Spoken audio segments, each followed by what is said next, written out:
Hey y'all, welcome back to Let's Play FVD and NoLimits 2. In the previous episode, we went through a lot of background, what my philosophy is for this ride, some FVD basics, and we finally got started on a simple B&M out and back coaster. Now it's time to get down to business. There were a few things I realized after I made and watched the first video. The first one was that you really can't see any of the menus that I open within the program. So I'm going to skip doing that as much as possible, just because it's probably confusing.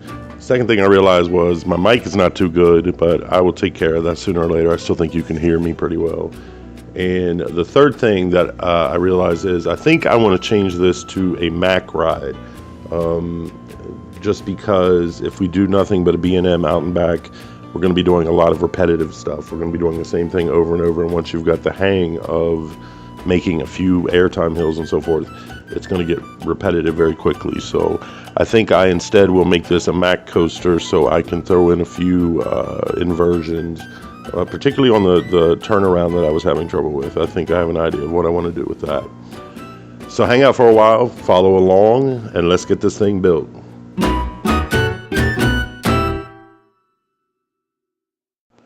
All right. So here we are back in the program, and like I said, I decided to change this to a Mack rather than a B&M. It's still going to be an out and back, but just having airtime hill after airtime hill is not really going to teach you too much after you've done one or two. So I think it's going to make for a more dynamic design if I incorporate a few inversions, and it should help you to learn the program a little better as well. So here you see that the only thing that I have changed so far is change the track style. I just made it triangular just because that way I know I'm working with a Mack. And I did decide I'm going to make one change to this. I think the curve here is just, well, two things about it. First of all, if we ride it, you'll see that it very gently rolls into the curve, which kind of has the feel more of a B&M than it does a Mack. And I still don't 100% care for the shaping, so I'm just going to try to take care of this really quickly. So let's click on force, make this smaller. And one other thing I should say is that some people have seen their versions of FVD, and they tend to use several force sections. Like they'll make this first drop a force section, then they'll add a new force section and make the following segments force sections as well. I tend to use just one long force section. I haven't really seen what the advantage is of creating many different force sections, because if you have to change one, for example, if I built this whole ride and I changed the first force section, it would still change the entire ride after it. So I really haven't seen the advantage. If anyone knows what it is, I'd be happy to hear what it is, and I'd be happy to consider it. But for now, we're just going to use one force section. So like I said, I think that this, that's the top of the drop. I think this roll is just a little too slow. You see it takes 2.2 seconds to get into negative 65 degrees banking, or the roll is negative 45 degrees, which would be the banking. So I think first of all, I'm going to make this not 65. I want it a little less than that. I'll put it about to 40, I think. Let's try that one more time. Yeah, that's really, even though it's going 61 miles an hour through here, it seems slower. And also keep in mind, it always seems slower in FVD than it does once you export to NoLimits. But it just seems slower to me. It's not very exciting because it's not happening very quickly. So I'm going to change the time that all this happens, this roll right here, to, let's just see what happens if we go about like that. And then we have to append, of course, at the end of this, because we've now... Oh, never mind, remove. We have that dynamic, I think. Let me see something here. I think there's dynamic. Oh, no, there isn't. All right, let's add that in there. You can see that there's not another piece there. Let me go ahead and do that and make it dynamic for now. Let's try this. Still not that exciting.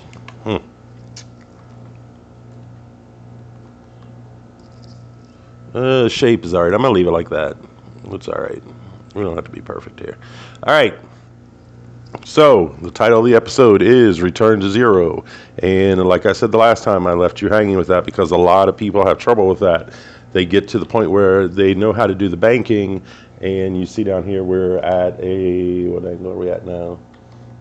At the end of this piece, we're at a 40, or excuse me, negative 20 degree roll, 20 degree bank, and they don't know, how do I get it back to zero? I want it to go straight now, but if I keep adding pieces, it's just going to continue to be rolled. Let me show you that real fast. So if I just keep adding pieces, you see it just keeps rolling. Eventually goes upside down to maintain that 3.46 G. So people have a hard time with this. So I'm going to show you. There's two ways to do it. There's the quick and dirty way, and then there's just a little bit quicker, but it looks a little bit more elegant way. When I first started using FVD, they didn't have this feature, I don't think. But let's say from this point here on, let me show the roll speed graph again. This is a pain in my butt. All right, from that point on, we want it to start getting straight. There's two ways to do it. And you're not going to be able to see this if I do this, but if I click on this right here at the very bottom, there's a choice that says 2-0 or 2-ZER, and it basically just makes it go 2-0. So now you see you're back to 0 degrees right there. So that's the quick and easy way to do it, and sometimes that's effective. I use this sometimes, especially if I'm not on too much of a roll, like we're at 20 degrees right here. It doesn't do too bad that way. The other way to do it is to, of course, leave it as a quartic function, excuse me, a graph, and just roll this back up. And actually, I'm going to get off the track. Let's go over here. And you see I'm just increasing the roll speed, and you can watch right here, and you'll see it get closer and closer to 0. And another thing that people sometimes do once they figure this out is they say, well, it's not exactly at 0, it's at 0.131. This is really insignificant, that amount of roll. It's okay, it's going to be fine. It's not going to cause your ride to be tilted or anything afterwards like that. But if you really are anal about it and you want to get it perfect, you can start fooling around with the degrees here. You can add, let's say, 0.2 probably. And it's 0.401. Whoops. 0.131. Actually, you probably have to do 35 and then add 0.9. So you see we got all the way to 0.004. I mean, that's really statistically, or not statistically, but it's really insignificant. It's not going to make a big deal on your ride if it's that much off. So I usually just get it in the area. If it's even up to 0.3 or something like that, 0.2, it's usually okay. So, whoops, let me back up here. I want, rather than a big camelback here, I want a small bunny hill. And one thing I don't like is how uniform this looks. It looks a little bit odd to me. In order, first of all, though, to get this to a camelback, you need to start coming out of the positive G's earlier. So if let's remove this and a pen, well, that was the same thing. All right, we're going to take the positive G's down using a cubic function again, and you see they're starting to go down as soon as I start moving this. And we're going to say this bunny hop is going to be ejector, so it's going to be -1. Let me see something up here real fast. I might be able to.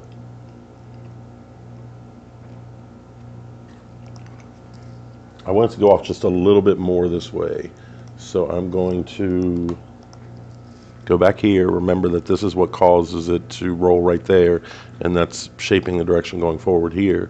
So I'm going to make this just a little, whoops, wrong way. Just a little bit more. Like that. Roughly, now it's going roughly 45 degrees, maybe a little bit steeper than that.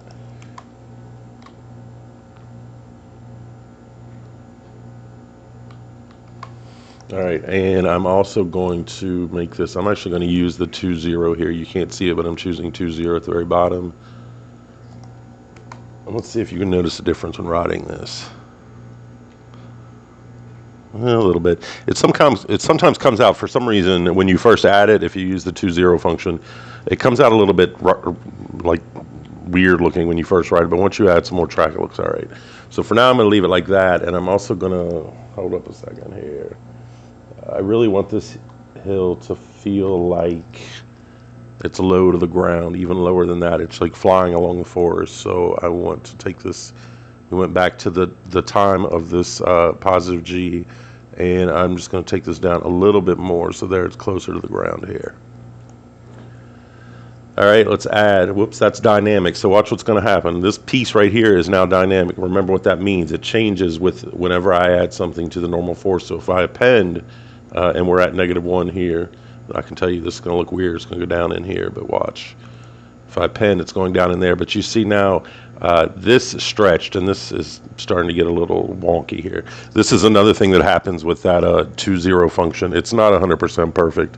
It can get a little bit weird sometimes, and it can cause the program to crash, actually, too. I've had it crash several times using it. So it's not always the best thing to do. And you see that stretched it out a little bit. The whole thing is just a little bit weird, and that's because, you hit Control-Z and undo. That's because this is set to dynamic right now. So let's take dynamic off, because we've already got it to 0.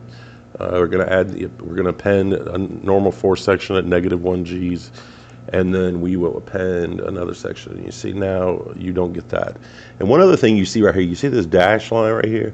That's from the smoothing that we put on. So the smoothing it still follows the same basic shape. It's a little bit difficult to see, but you can see it just kind of like here, it just kind of makes it one straight line rather than that bump right there. It kind of evens out the forces a little bit there, a little bit odd, but whatever. So that's the smoothing that we put on using this tool right here.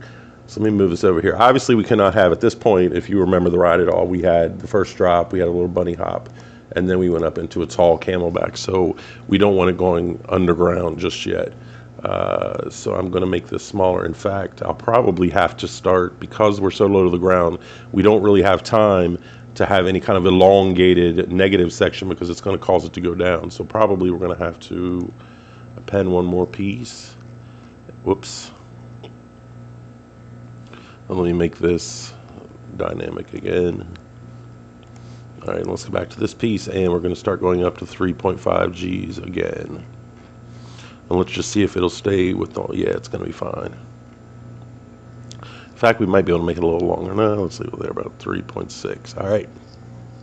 All right, so we're at the bottom of this hill. We've got our little bunny hop. We're all good to go. I'm going to hit save real fast. So like I said before, here's where someone might add another force section. It's fine if you want to label this first drop and bunny hop, add a completely new force section. You can start working from that. Again, I haven't seen the benefit of it. This is just my personal preference. If somebody can tell me what the benefit is, I'd be happy to listen, but you can do what you want. All right, so let's take a ride on this so far and see what happens.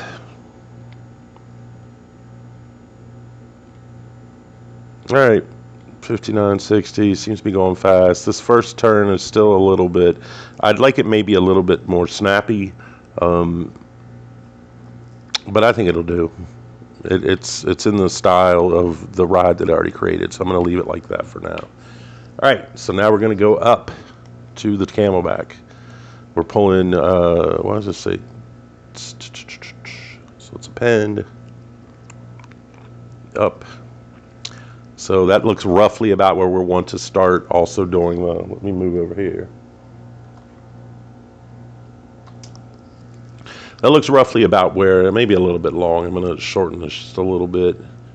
And then append. I really want this hill to be as tall as possible, because this is the point where it, after coming down this hill, it drops into the gully down here by the stream. Very similar to, I guess, the Steel Phantom. The second big drop is the biggest. Or I don't know if it is the biggest, actually, because we made this 140 feet. We'll see. Of course, I can make it whatever size I want. So let's make this about -0.5, because I want there to be sort of a little surprise right here. And I'll tell you about that in a second. One other thing I should mention, I haven't been mentioning this, sorry, is the length of these transitions. That one's 0.9, that's not so bad. One thing that you want to take into consideration, and here's where I'm looking, it's taking 1 second. Each one of these I'm clicking on. I'm seeing how many seconds it takes for it to transition from negative to positive Gs. And that speaks to the dynamism of the ride. So you see this first turn takes 1.7 seconds to roll, etc. this is something it's kind of the artistry of the program, I guess. Once you start getting into higher speeds and what kind of ride you're wanting to build determines how long the transition should take. I notice when I'm doing a giga coaster, say a B&M giga coaster, and we're starting to get into speeds of 95 miles an hour or something like that at the bottom of the drop, I tend to make this longer. I tend to make it like 1.2, 1.3, something like that, just because you're going so fast that it feels more natural. And it's also more smooth and flowing, which tends to be more of a B&M design than, say, Intamin or Mack. Although you can do it quickly to approximate like maybe the high-speed turns on Fury 325, which is a great ride in the back seat, by the way. So really it's just kind of, like I said, the artistry of the manufacturer and how you want your ride to feel. So right now we can see this feels very flowing and graceful. Now maybe that's fine for the beginning of the ride. Maybe later on when we get to the end we want to do something a little more snappy. We can do that, and I'll show you how. But for now, let's get back to where we were. Obviously, I don't want an airtime hill that looks like this. You can see that's pretty weird looking. I mean, if I'm doing a top pad, I guess it's all right, but it looks a little bit weird. Well, I can tell you what it looks like, but whatever. All right, so if I just shorten this a little bit, we can start to get there. Let me move over here.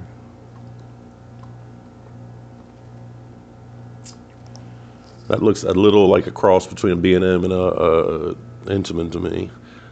So 5 is too much, in my opinion. It looks a little bit odd. 4 is too spread out. So I'm going to make it 4.5. Let's see what that looks like. And also keep in mind, we're doing this pretty quickly. I'm not trying to do the center, the tension, and so forth. I intend on making a few episodes of this series. We'll make a few different types of rides. We'll get more into those advanced things when we get along. For now, we're just trying to show you what the program can do and how to use it, the basics of it. So let me ride this, see what it looks like. It's -5, and the reason that I wanted to keep it around -5 is because I did this on the original ride too. At the top, I want the excuse me, I just coughed. I have a cold, so hopefully that'll be the only interruption we get. But what I did at the original ride was I had it about -0.5 a G up here, -0.5 Gs, and then I had it get more extreme as it started dropping, and it went down to -1, if I remember correctly. So I'm going to alter the, let's shorten this just a little. So to about here, it's -0.5, and you see the speed is 31.287. Let's append. And remember also, it's going down into the valley.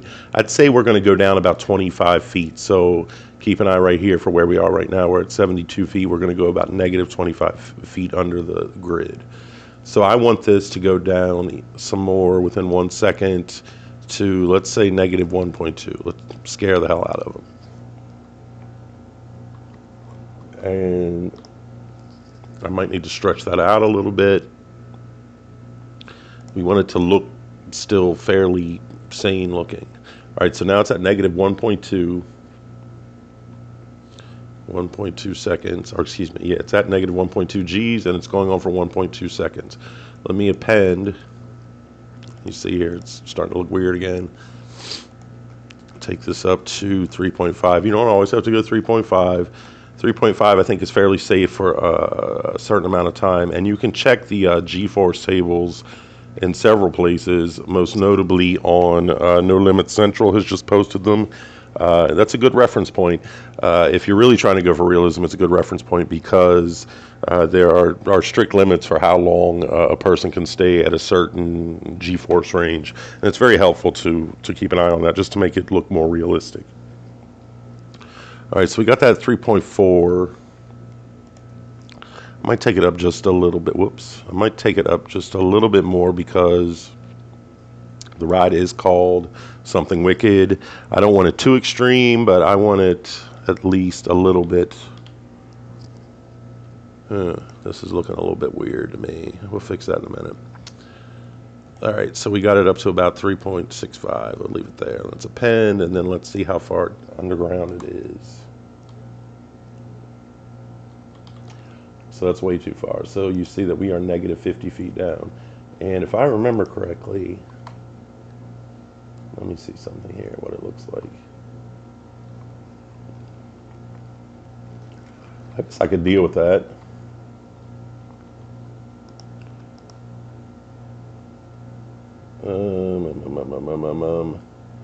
Is it realistic?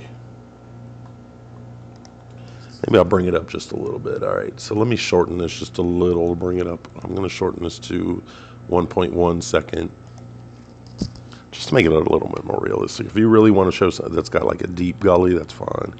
So we're at Y, negative 32. That seems to be a little bit more realistic, so I'm going to leave it at that. And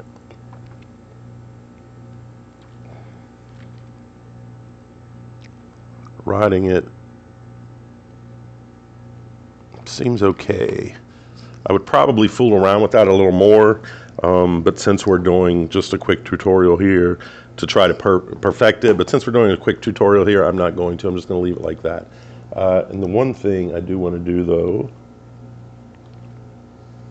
is I want this drop curving. If you remember the POV from the last video, it curves to the left a little bit too.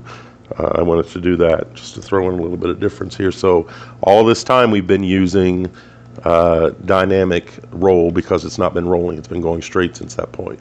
So I'm going to take dynamic off because we want to introduce a mild roll somewhere around in here. So let's just roll this back a little bit to about where we want the roll to start.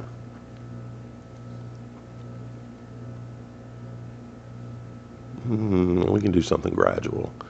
All right, I'm going to make the roll fairly long. Let's say right down to the bottom there. And I'm going to do it from here. I like to do it from the top. Watch the roll.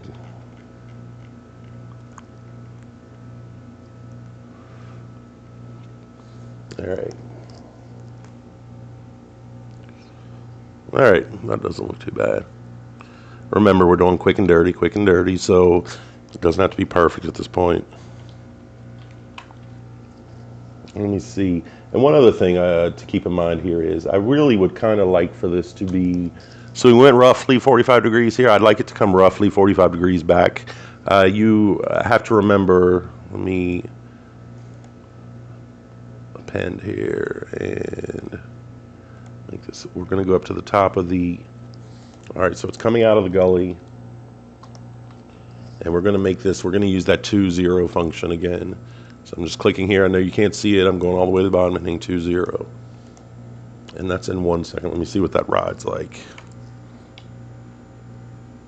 That's not bad, because we really didn't introduce that much roll, so that's not too bad. But I still want this straight. So here's a handy tip.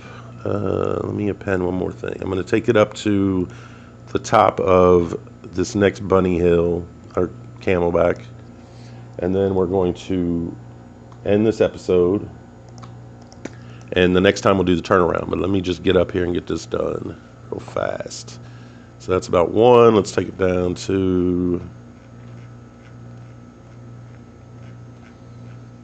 the last one was pretty extreme, right? Negative 1.5 or something. So let's just have this about negative 0.9. So you can see there's pretty harsh air time on this ride, but that's what makes a good ride in my opinion. Whoops. Let me shorten this a little bit just to make that a little bit more, make this dynamic.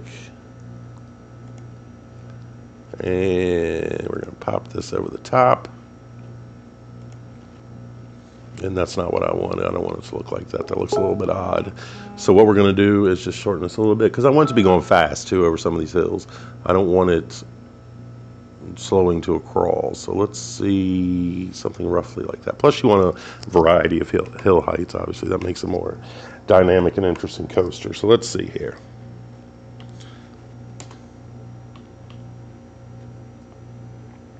It's going about 44. That looks all right.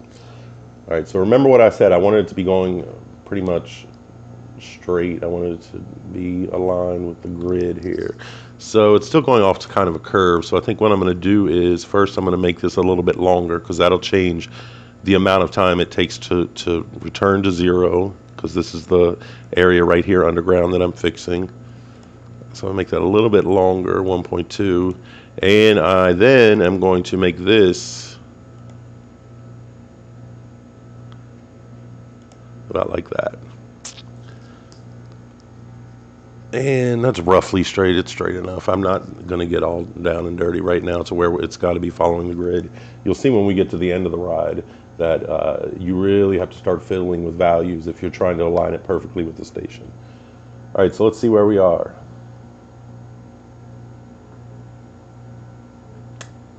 So far, all right, we're at the top of the hill. We're on something wicked. Let's see. Woo. Good air. Nice. Unexpected drop. All right. Looks good to me so far. All right, I like that so far. So I'll tell you what, we're going to end it here. The next time we come back, we will work on the turnaround. I've got a really good idea. Well, I've got an idea of what I want to do. It's just going to be a roll into a diving swoop, something like that final turn on Valraven. I might do it 2 times in a row, though. It might be kind of cool to have something turning into it and then turning as a loop back out. So kind of a combination of that and RMC. We'll see. And I want to do some sort of double down, too, with plenty of air time. So we got this far. The next time we'll come back, we'll do that. I'll also import this into NoLimits so we can take a quick ride on it and see what it looks like. And for now, that's it. Like and subscribe, and I'll see you next time.